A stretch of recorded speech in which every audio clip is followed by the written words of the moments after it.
নমস্কার বন্ধুরা, পুষ্প কিচেনে আপনাদের সবাইকে স্বাগত। আশা করি সবাই ভালো আছেন। আজকে আমি আপনাদের সাথে শেয়ার করছি চিংড়ি মাছ দিয়ে পুঁই শাক আর কুমড়োর তরকারি। এই তরকারি থাকলে বন্ধুরা গরম ভাত কিংবা ডাল ভাতের সাথে আর কিছুই লাগবে না, খেতে দুর্দান্ত স্বাদের হয়। দেখুন বন্ধুরা, আমি কিভাবে এই তরকারিটা করছি। আমার সাথে থাকুন, দেখতে থাকুন। এর জন্য আমি নিয়ে নিয়েছি পুঁই শাক, কুমড়ো আর চিংড়ি মাছ। এবার দেখুন, আমি পুঁই শাকগুলোকে ছোট ছোট করে কেটে নিয়েছি। পুঁই শাকের ডাঁটাগুলোকে আমি ছোট ছোট করে কেটে নিয়েছি, আর যেগুলো মোটা ডাঁটা সেগুলো মাঝখান দিয়ে একটা ভাগ করে নিয়েছি। আলু আর কুমড়োটাকে আমি ডুমো ডুমো করে কেটে নিয়েছি। আলুর থেকে কুমড়োটার সাইজে আমি একটু বড় রেখেছি। আর দেখুন, মাছটাকেও ভালো করে ধুয়ে নিয়েছি। এবার মাছের মধ্যে আমি দিয়ে দিচ্ছি সামান্য পরিমাণে লবণ আর সামান্য হলুদ। ভালো করে একটু মাছটাকে মাখিয়ে নেব। এবার কড়াইতে দিয়ে দিলাম সর্ষের তেল।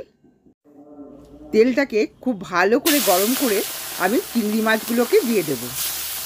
সুন্দর করে চিংড়ি মাছগুলো ভেজে নেব। খুব কড়া করে চিংড়ি মাছটা ভাজবো না বন্ধুরা, হালকা ভেজে তুলে নেব। দেখুন, মাছটা আমার ভাজা হয়ে গেছে, আমি তুলে নিচ্ছি। সব কটা মাছ কড়াই থেকে তুলে নেব। এবার ওই তেলেতেই দিয়ে দিলাম ডুমো ডুমো করে কাটা আলুগুলো। আলুগুলোকেও সুন্দর করে ভেজে নেব।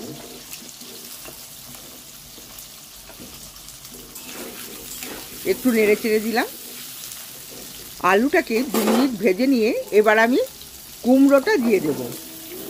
দেখুন, কুমড়োগুলোকেও দিয়ে দিলাম, দিয়ে আলু আর কুমড়ো একসাথে নেড়ে চেড়ে ভেজে নেব। দেখুন, ভালো করে আমি নেড়ে চেড়ে দিলাম।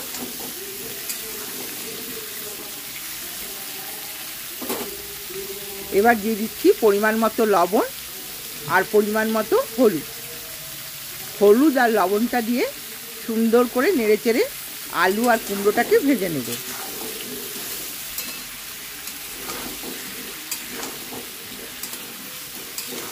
আলু কুমড়োটা যদি ভেজে নেওয়া হয় বন্ধুরা, তাহলে তরকারিটার স্বাদটা বেড়ে যায়। দেখুন, ভাজা হয়ে গেছে। এবার আমি কড়াই থেকে তুলে নিচ্ছি।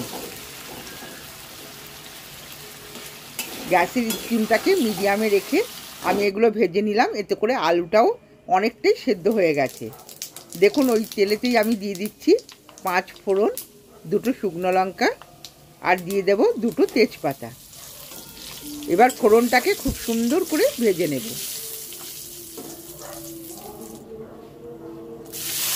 এবার দিয়ে দিচ্ছি চেরা কাঁচা লঙ্কা।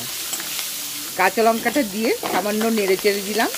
এবার দিয়ে দেবো পেঁয়াজ কুচানো। 2টো পেঁয়াজকে আমি কুচিয়ে রেখেছিলাম, পেঁয়াজ কুচানোটাকে দিয়ে দেব। পেঁয়াজটা দিয়ে ভালো করে নেড়ে চেড়ে দেব।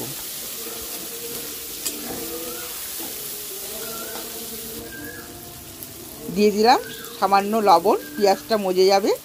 এবার লবণটা দিয়ে সুন্দর করে পেঁয়াজটাকে নেড়ে চেড়ে আমি ভেজে নেব। একটু লাল লাল করে পেঁয়াজটাকে ভাজতে হবে। পেঁয়াজটা প্রায় ভাজা হয়ে গেছে দেখুন বন্ধুরা। এবার আমি দিয়ে দেব 1 চামচ রসুন বাটা। আপনারা রসুনটাকে কুচি করেও দিতে পারেন। আমি দেখুন পেস্ট করে দিয়েছি। এবার পেঁয়াজটার সাথে নেড়ে চেড়ে একটু রসুনটাকে ভেজে নেব। এবার দিয়ে দেব আদা বাটা। আদার পেস্টটা আমি এখানে 1.5 চামচ ব্যবহার করলাম।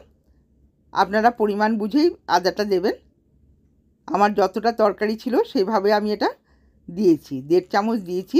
এবার আদা আর রসুনটাকে দিয়ে সুন্দর করে নেড়ে চেড়ে ভেজে নেব।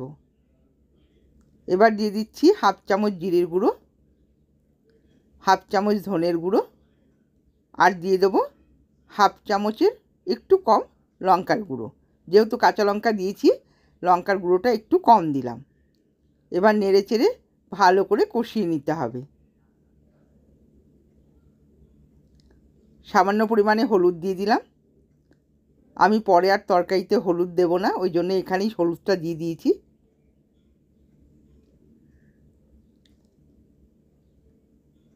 এবার দিয়ে দিলাম পুঁই শাকটা।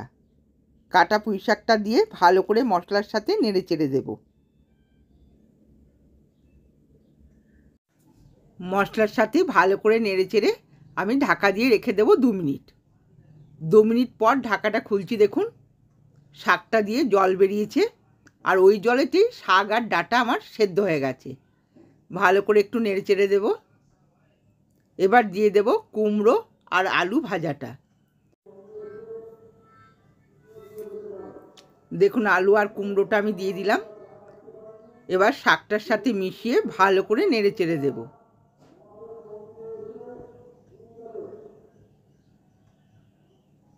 সুন্দর করে নেড়ে চেড়ে দিতে হবে।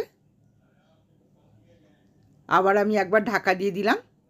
আবার 2 থেকে 3 মিনিট পর ঢাকাটা খুলে দেখুন একবার নেড়ে দেব। এই তরকারিতে বন্ধুরা আমি জলের ব্যবহার করব না। আমি ঢেকে ঢেকে আর গ্যাসের স্টিমটাকে মিডিয়ামে রেখে আমি এই রান্নাটা করে নেব। দেখুন ভাজা চিংড়ি মাছগুলোও দিয়ে দিলাম। ভালো করে সুন্দর করে একটু নেড়ে চেড়ে দেব। এবার দিয়ে দিচ্ছি পরিমাণ মতো চিনি। আর এই নিরামিষ পদে একটু মিষ্টি দিলে খেতে খুবই ভালো হয়। দেখুন মিষ্টিটা দিয়ে ভালো করে একটু নেড়ে দিচ্ছি। আমি আরেকবার ঢাকা দিয়ে দেব।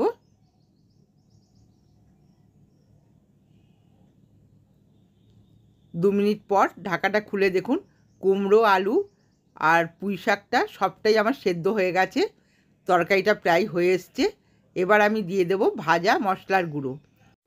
গোটা ধনে আর গোটা জিরেকে আমি শুকনো খোলায় ভেজে ভালো করে পেস্ট করে রেখেছিলাম।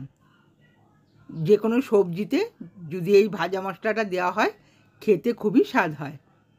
দেখুন একটু ভালো করে নেড়ে চেড়ে দিচ্ছি। তরকারিটা আমার কমপ্লিট হয়ে গেছে। এবার আমি একটা থালায় তুলে নিচ্ছি। বন্ধুরা আমার রেসিপিগুলো যদি ভালো লেগে থাকে আমার চ্যানেলটিকে সাবস্ক্রাইব করবেন, লাইক করবেন আর কমেন্টসে জানাবেন আপনাদের কেমন লাগলো। দেখুন সবটাই আমি একটা থালার মধ্যে তুলে নিচ্ছি। এই তরকারিটা খেতে অসাধারণ স্বাদের হয় বন্ধুরা। আপনারা অবশ্যই বাড়িতে একবার ট্রাই করবেন, দেখবেন আশা করি ভালো লাগবে। আজকের মতো ভিডিওটা এখানেই শেষ করছি। সকলেই ভালো থাকবেন, সুস্থ থাকবেন। ধন্যবাদ।